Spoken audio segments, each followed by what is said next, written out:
इसी तरह सहारनपुर से समाजवादी पार्टी के विधायक आशु मलिक और उनके लोग लगातार सूचना दे रहे हैं कि किस तरीके से वहां पर पुलिस लगी हुई है कि वोट न पड़ पाए।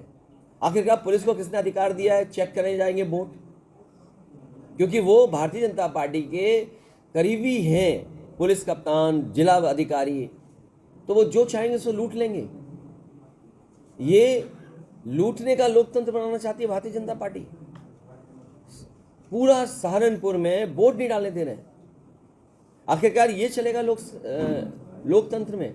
और आपको याद होगा रामपुर में किस तरीके से प्रशासन ने, पुलिस ने मिलकर के वोट छीना, वोट नहीं डालने दिया, घरों में घुस गए, मारा पीटा, अपमानित किया। इससे पहले फतेहपुर में भी अभी जो चुनाव चल रहा है, कुछ दिन पहले पुलिस जा करके धमका रही थी, गली मोहल्ले में चिन्हित कर रही थी और प्रशासन को बताया कि इस तरह से भारतीय जनता पार्टी और प्रशासन मिलकर कर रहा है, अब वोट पड़ पा रहा है वहां पर। तो भारतीय जनता पार्टी की नियत और मंशा ये है कि बूथ को लूट लें, वोट को लूट लें। कैसी ईमानदार पार्टी है ये, जिसने लोकतंत्र को व्हील चेयर पे पहुंचा दिया।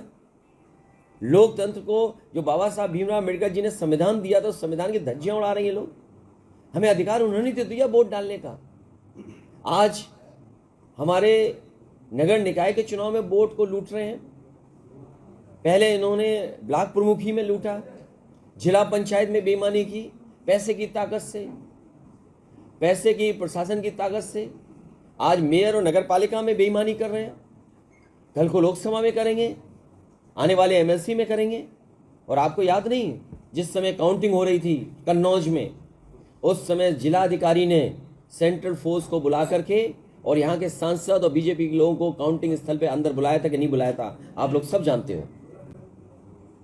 तो ये बेईमानी पे उतरे हुए, इसलिए बेईमानी पे उतरे हुए हैं क्योंकि जनता इनसे त्रस्त है, जनता परेशान है, जनता इनके खिलाफ मतदान कर रही है, जाकर के वोट डाल रही है, इससे घबराए हुए हैं। इसलिए प्रशासन और पुलिस को आगे कर रहे हैं। उम्मीद है कि जहाँ जहाँ की मैंने जानकारी दी है, सहारनपुर की दी है, मैनपुरी की दी है, फतेहपुर की दी है, आगरा में पता नहीं कहाँ से वो ऐसी बीजेपी ने इंक लाने का काम किया है, जहाँ पर अगर आप वोट डाल के आ रहे हैं और आप मिटाना चाहें तो मिटा सकते हो, दोबारा वोट डालने चले जाओ। इससे पहले फिरोजाबाद का मैंने वीडियो आपको अपने ट्विटर हैंडल से किया था ट्वीट, कि जहाँ पर पैसे लेकर के वोट की इंतजाम किया जा रहा था। तो जगह जगह से सूचना मिल रही है। हमें उम्मीद है आपके माध्यम से जानकारी शासन प्रशासन तक पहुंचेगी, ऐसे लोगों के खिलाफ कार्रवाई होगी और कम से कम निष्पक्ष वोट पड़ेगा। बाबा साहब भीमराव अम्बेडकर जी ने जो संविधान, जो हमें लोकतंत्र में अधिकार दिए, उन अधिकारों को बचाया जा सकता है।